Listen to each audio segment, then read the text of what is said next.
محترم ناظرین، السلام علیکم ورحمۃ اللہ وبرکاتہ۔ آج ہم آؤ عربی سیکھیں قرآن سمجھیں اس کورس کا سبق نمبر 4A پڑھنے جا رہے ہیں۔ اس میں ہم سورۃ الفاتحہ کی آخری آیات پڑھیں گے۔ اس سبق کو سننے کے ساتھ ساتھ پچھلی ویڈیوز کو بھی ضرور دیکھیں تاکہ آپ اس کورس سے بھرپور فائدہ اٹھا سکیں۔ پچھلے اسباق کو دیکھنے کے لیے ہمارے چینل الکتاب گائیڈ آفیشیل پر پہنچ کر کے یہاں پلے لسٹ ہے، پلے لسٹ پر کلک کر کے اس میں یہاں مختلف کورسز کے فولڈر بنے ہوئے ہیں۔ اسی میں ایک کورس ہے آؤ عربی سیکھیں، یعنی لرن عربک ٹو انڈرسٹینڈ قرآن کے نام سے۔ اس میں اس کورس کی ساری ویڈیوز آپ کو ملیں گی۔ آج کے سبق کی طرف بڑھنے سے پہلے ہم سورۃ الفاتحہ کی شروع کی آیات ایک بار ریپیٹ کر لیتے ہیں۔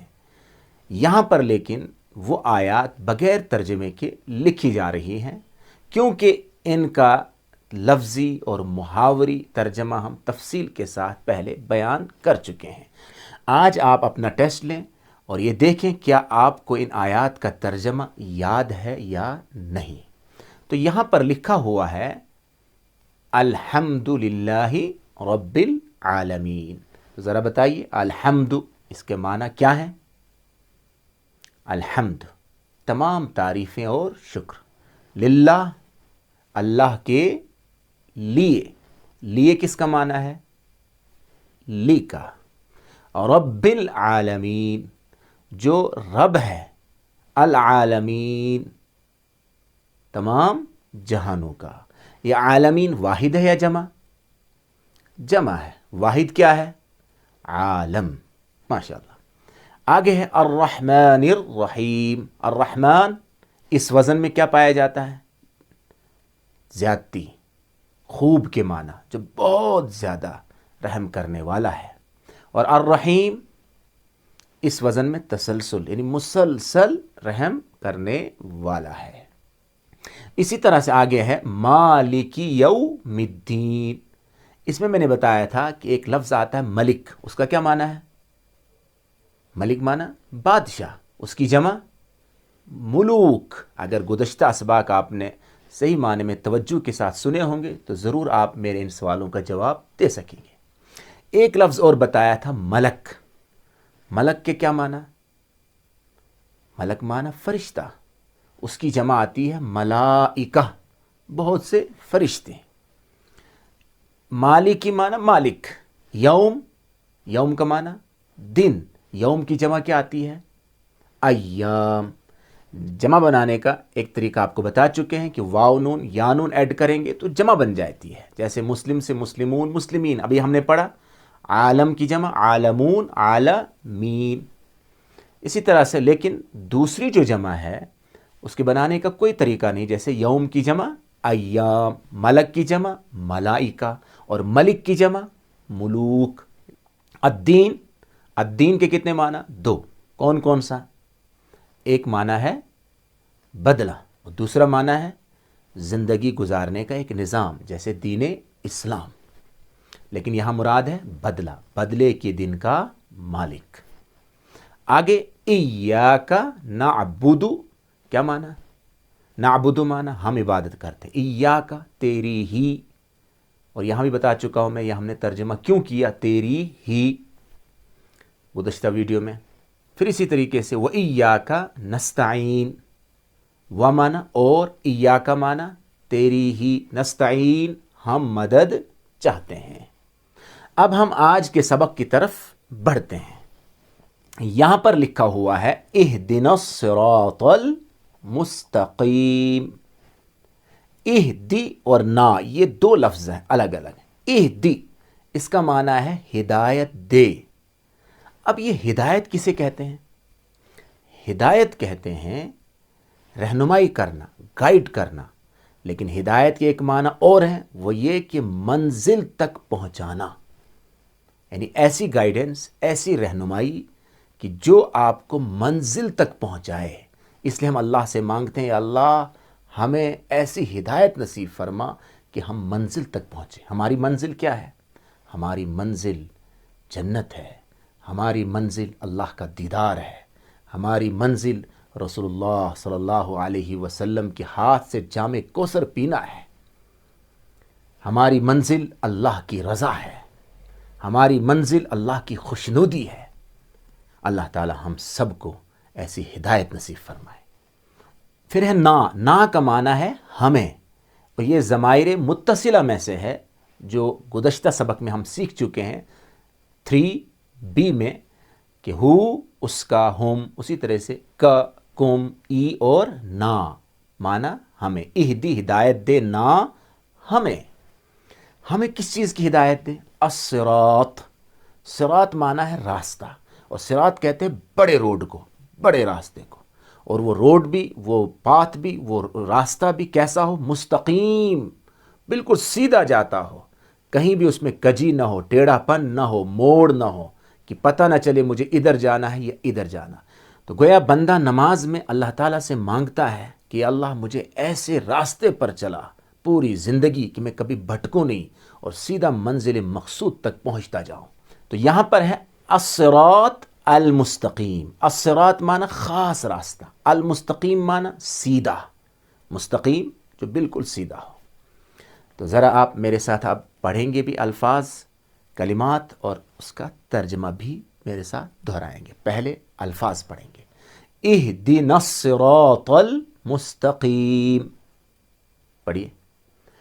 اہدی ہدایت دے، نا ہمیں، اہدنا ہمیں ہدایت دے، الصراط راستہ، المستقیم سیدھا۔ اب اگر اسے ملا کے پڑھیں گے تو کیسے پڑھیں گے؟ اہدنا الصراط المستقیم، ہمیں سیدھے راستے کی ہدایت دے۔ اہدنا الصراط المستقیم، پڑھیے، ہمیں سیدھے راستے کی ہدایت دے۔ ماشاءاللہ۔ اب یہاں پر سوال ہے کہ آخر یہ سیدھا راستہ کون سا ہے؟ کیا ہمارے سامنے کوئی آئیڈیل ہے، کوئی نمونہ ہے جنہیں ہم دیکھیں کہ یہ ایسے لوگ ہیں جو اس سیدھے راستے پر چل کر منزل تک پہنچ چکے ہیں؟ تو کوئی مثال ہے؟ تو اللہ تعالیٰ نے بیان فرمایا، صراط الذین انعمت علیہم، کہ اگر راستے پر چلنا ہو، راستے کی ہدایت کی دعا مانگنی ہو تو ان لوگوں کے راستے کو اپناؤ، یہ ہے جو منزل تک پہنچا دے گا۔ وہ کون سا راستہ؟ یہاں پر پھر ریپیٹ ہوا صراط، اسی پہلے والے الصراط المستقیم کی وضاحت ہے۔ صراط معنی ہے راستہ، الذین، یہ الذین جو ہے نا، یہ کنجکشن ورڈ ہے، یہ پیچھے والے سینٹنس اور آگے والے سینٹنس کو جوڑنے کا کام کرتا ہے۔ یہ الذین جمع کے لیے، اس کے لیے واحد کے لیے آتا ہے الذی، اس کا معنی ہے وہ جو، وہ لوگ جو، وہ سب جو، ان کا جو، اس معنی میں استعمال ہوتا ہے۔ چونکہ یہ دو جملوں کو جوڑنے کا کام کرتا ہے اس لیے اس میں ڈبل ترجمہ ہوتا ہے۔ تو ترجمہ ہوگا صراط معنی راستہ، الذین ان لوگوں کا جو، یا وہ جو، ان کا جو، تو ان کا راستہ، انعمت تو نے انعام کیا، انعمت تو نے انعام کیا۔ یہ ڈیٹیل ہم آگے پڑھیں گے گرامر کے اندر، جب فعل کا بیان شروع ہوگا کہ ہم نے یہ ترجمہ کیسے کیا، انعمت تو نے انعام کیا، یہ پاسٹ ٹینس ہے، ماضی کا بیان ہے۔ تو انشاءاللہ یہ جب فعل کا بیان شروع ہوگا وہاں بتائیں گے، فی الحال آپ لفظ کے معنی پر غور کریں گے۔ گرامر بھی آہستہ آہستہ ہم پڑھا رہے ہیں۔ تو انعمت تو نے انعام کیا، علیہم یہ دو لفظوں سے بنا ہے، علی اور ہم۔ علی معنی پر، اور ہم بھی پڑھ چکے ہیں آپ، وہ سب یا ان کا، تو یہاں ترجمہ کریں گے علیہم ان پر۔ تو اب جوڑیں گے پورے سینٹنس کو، صراط الذین انعمت علیہم، ان لوگوں کا راستہ جن پر تو نے انعام کیا۔ ذرا میرے ساتھ پہلے ترجمہ کریں گے پھر اس کی تشریح کرتے ہیں۔ صراط معنی راستہ، الذین عربی پڑھیں، الذین ان لوگوں کا، انعمت تو نے انعام کیا، علیہم جن پر۔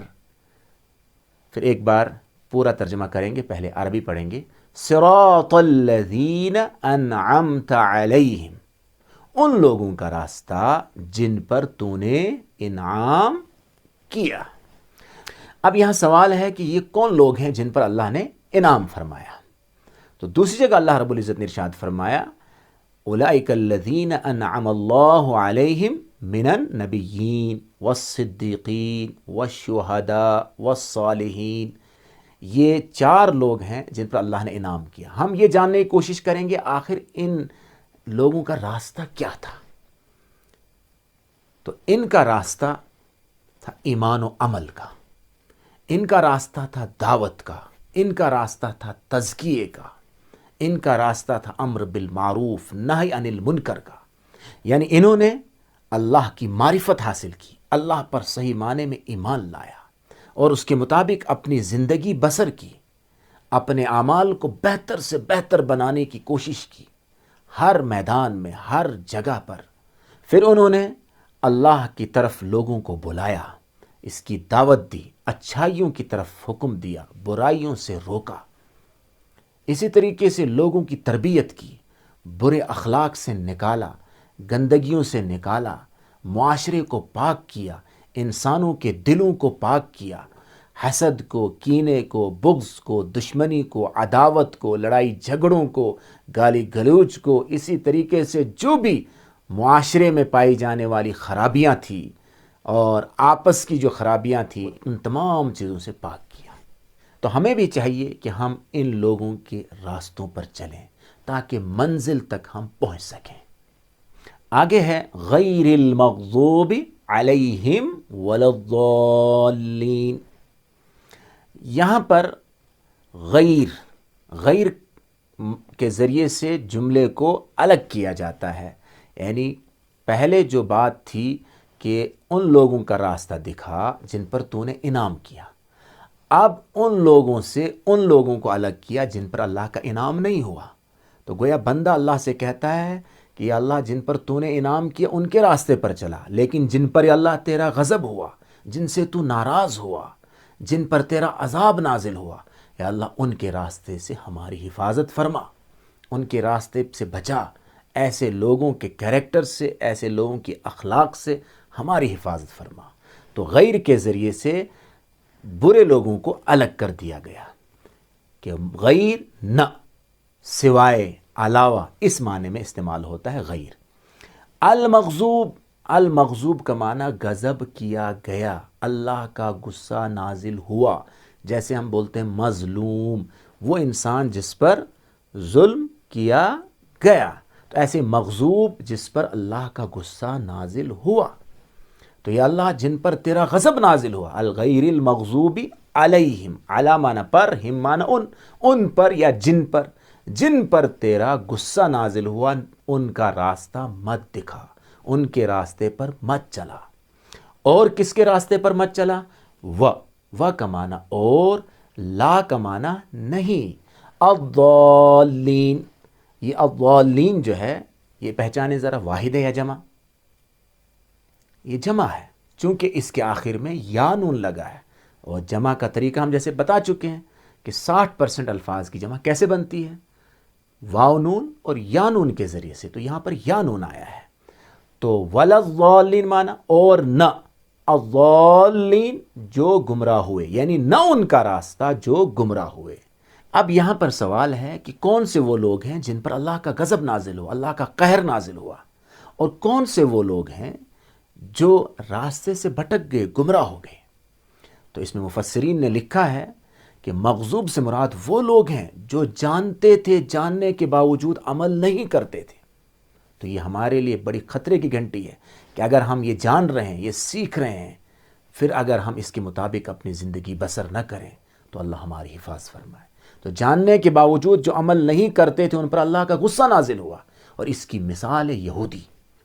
ان کے اندر کثرت سے پیغمبر آئے اور بڑے بڑے علماء پیدا ہوئے، لیکن اس قوم نے علم کے باوجود پیغمبروں کی قدر نہیں کی. بعد میں جو نسلیں آئی وہ علم ہونے کے باوجود غلط راہوں پر چلنے لگی، اللہ کے دین سے دور ہونے لگی، اللہ کے دین کو کچھ کوڑیوں میں بیچنے لگی، اپنے ضمیر کو بیچنے لگے، اپنی قوم کو بیچنے لگے، تو ایسی حالت ان کی ہوئی تو فرمایا یہ وہ لوگ تھے جن پر پھر اللہ کا غضب نازل ہوا۔ ان کا جو وقار تھا، ان کا جو مرتبہ تھا اللہ کی نظر میں، وہ اس کے نتیجے میں اللہ کی نظروں سے گر گئے۔ اب کوئی انسان یہ کہے کہ اس سے تو اچھا ہے کہ ہم سیکھیں ہی نہیں، ہم جانے ہی نہیں، کہیں اللہ کا غضب ہم پر نازل نہ ہو۔ لیکن آگے فرمایا وَلَضَّالِّينَ کہ ان لوگوں کا راستہ بھی مت دیکھا جو گمراہ ہوئے۔ یعنی گمراہ کون لوگ ہوئے؟ وہ لوگ جنہوں نے جاننے کی کوشش ہی نہیں کی، جانا ہی نہیں، اور جانے بغیر خود سے عمل کرنے لگے، خود سے من گھڑت باتیں، من گھڑت قصے اور کہانیاں بنا کر اس پر چلنے لگے، اپنا دین خود ہی بنایا، اور دین کے اندر کچھ چیزیں ایسی پیدا کی جو دین میں موجود نہیں تھی۔ اس کی مثال عیسائیت ہے۔ تو اس لیے فرمایا وہ لوگ جو جاننے کے باوجود عمل نہیں کریں گے وہ بھی پھنسیں گے، اور وہ لوگ جو جانے بغیر ہی عمل کرنا شروع کریں گے وہ بھی اللہ کی پکڑ سے بچ نہیں پائیں گے۔ جیسے دنیا میں ہم دیکھتے ہیں گاڑی چلانے والا گاڑی بہترین چلانا جانتا ہے، لیکن اس نے ایکسیڈنٹ کیا، دوسرے کا نقصان کر دیا، تو اسے جرمانہ ادا کرنا پڑے گا، اسے سزا ہوگی۔ اسی طریقے سے وہ انسان جو گاڑی چلانا جانتا ہی نہیں ہے اور جانے بغیر گاڑی چلانے لگے تو آپ نتیجہ خود ہی دیکھ سکتے ہیں اس کا نتیجہ کیا ہوگا۔ اور پھر وہ یہ عذر نہیں پیش کر سکتا کہ میں تو جانتا ہی نہیں تھا اس لیے یہ نقصان ہو گیا، میری پکڑ کیوں کر رہے ہو؟ اس کی تو زیادہ پکڑ ہوگی۔ اور ہدایت ملے گی کہاں سے؟ ہدایت ملے گی قرآن سے اور سنت رسول صلی اللہ علیہ وسلم سے۔ اس لیے ہمیں چاہیے کہ ہم صحیح علم بھی حاصل کریں اور اس کے مطابق اپنی زندگی گزارنے کی بھرپور کوشش کریں اور دوسروں تک بھی یہ پیغام پہنچائیں۔ تو اب ذرا ایک بار پھر ترجمہ کر لیتے ہیں۔ اہدنا الصراط المستقیم، ہمیں سیدھے راستے کی ہدایت دے۔ صراط الذین انعمت علیہم، ان لوگوں کا راستہ جن پر تو نے انعام فرمایا۔ غیر المغضوب، نہ ان کا نہ لفظی معنی اس کا ہے غیر نہ، المغضوب غضب کیا گیا، علیہم جن پر۔ اب جوڑنے کے لیے محاوری ترجمہ ہم کریں گے، نہ ان کا راستہ جن پر تیرا غضب ہوا، جن پر غضب کیا گیا، وَلَضَّالِّينَ اور نہ جو گمراہ ہوئے، یعنی نہ ان کا راستہ جو گمراہ ہوئے۔ اللہ تعالی ہم سب کو ہدایت نصیب فرمائے اور منزل مقصود تک پہنچائے۔ اللہ ہمارے لیے کامیابی مقدر فرمائے، آمین۔ السلام علیکم ورحمۃ اللہ وبرکاتہ۔